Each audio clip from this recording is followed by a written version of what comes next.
Pakistan ప్రయోగించినటువంటి drones ఏదైతే ఉన్నాయో ఆ డ్రోన్స్ ని మనం చాలా సమర్థవంతంగా గాల్లోనే పేల్చేయగలుగుతున్నాం. సాధారణంగా యుద్ధం చేసే కంటే ముందు మనం ఏం చెప్తారు అంటే శత్రువు యొక్క ప్రధానమైనటువంటి ఆయుధ భాండాగారాలను, కమ్యూనికేషన్ ని, వాళ్ళ యొక్క స్ట్రెంగ్స్ ఏదైతే ఉన్నాయో ఆ క్రూషియల్ ఇన్స్టాలేషన్స్ ని నాశనం చేయండి అని చెప్తారు.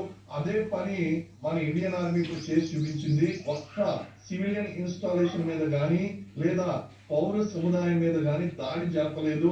ఈవెన్ మనం ప్రధాని ఇంటికి, ప్రధాని కార్యాలయానికి సమీపంలో మనం బాంబులు వేసాం తప్ప అది ఆయన భవంతి మీద వేయలేదు. అంటే ప్రెసిషన్ ఉన్నటువంటి మన ఇండియన్ ఎయిర్ డిఫెన్స్ కి, ఇండియన్ ఎయిర్ ఫోర్స్ కి అక్కడ వేయడం అనేది పెద్ద కష్టమేం కాదు. అది మిస్ అవ్వలేదు. మనం మిస్ చేసామండి అక్కడ ఖచ్చితంగా. కారణం ఏంటి అంటే వాళ్ళని చంపడం మన ఉద్దేశం కాదు. మన మీద యుద్ధానికి చేయాలి, మనకు నష్టం కలిగించాలి అనేటువంటి ఆలోచన చంపడానికి మనం ప్రయత్నం చేస్తున్నాం. మొదటి నుంచి కూడా మనం పాకిస్తాన్ ని ఓడించడం కాదు, భారత్ ని నాశనం చేయాలి అనేటువంటి ఆ పాకిస్తాన్ యొక్క ఆలోచన ఏదైతే ఉందో ఆ ఆలోచన దెబ్బతీయడం కోసం మన ప్రయత్నాలు జరుగుతున్నాయండి. అదేవిధంగా ఉగ్రవాదం మీద చేస్తున్నటువంటి ఈ పోరుకి మన భారతదేశం, ప్రపంచమే ఉగ్రవాదంతో బాధపడుతుంది.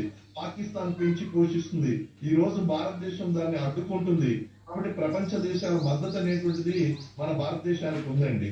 కాబట్టి ఒక్క అడుగును వేస్తే 10 అడుగులు నేను వేస్తాను అనే విధంగా మనం ఆ యొక్క జవాబు అనేటువంటి చెప్తున్నాం. మనకి హిందీలో ఒక కహావత్ ఉన్నదండి, ఉత్తరగా జవాబ్ ఈట్ సే దేంగే అనే విధంగా. నువ్వు శ్రీనగర్, పఠాన్కోట్ లేదా బార్డర్ డిస్ట్రిక్ట్స్ లో ఏదైనా ప్లాన్ చేస్తే నీ యొక్క ఇన్సైడ్ సిటీస్ ఏదైతే ఉందో ఇస్లామాబాద్ తో సహా మొత్తం సర్వనాశనం చేయగలిగినటువంటి టెక్నాలజీ మన దగ్గర ఉంది అని చెప్పి మనం ఆ యొక్క రాఫెల్ యుద్ధ విమానాలను ఉపయోగిస్తున్నాం, ఐఎన్ఎస్ ఉపయోగిస్తున్నాం.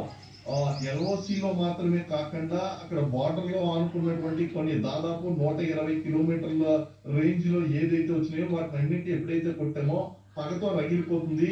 అంతర్జాతీయ సమాజంలోనే కాదు, ఈవెన్ పాకిస్తాన్ లో కూడా పాకిస్తాన్ ఆర్మీ అంటే పరువు పోయింది కాబట్టి వాళ్ళు ఏదో రకంగా మేము భారతదేశం మీద దాడి చేశామో, మేము నష్టం కలిగించామని చెప్పి వాళ్ళ పరువు కాపాడుకునేటువంటి ప్రయత్నంలో వాళ్ళు ఏం చేశారంటే అమృత్సర్ ని టార్గెట్ చేశారు, కొట్టామండి. అప్పుడు పంజాబ్ లో జరిగినటువంటిది మనం తిప్పికొట్టాము, సక్సెస్ఫుల్ అయినప్పటికీ ఎటువంటి నష్టం మనకు కలగలేదు. అలాగే శ్రీనగర్, జమ్మూ ప్రాంతంలో ఉన్నటువంటి ప్రాంతం, ఈ ప్రాంతంలో కూడా వాళ్ళు దాడులు చేశారు. చాలా వరకు మనం తిప్పికొట్టాం. ఒక 7 బ్లాస్ట్లు అనేటువంటివి వాళ్ళు చేయగలిగారు. అందులో కూడా మనకి ఎటువంటి డిఫెన్స్ ఇన్స్టాలేషన్స్ గానీ, పౌరులు గానీ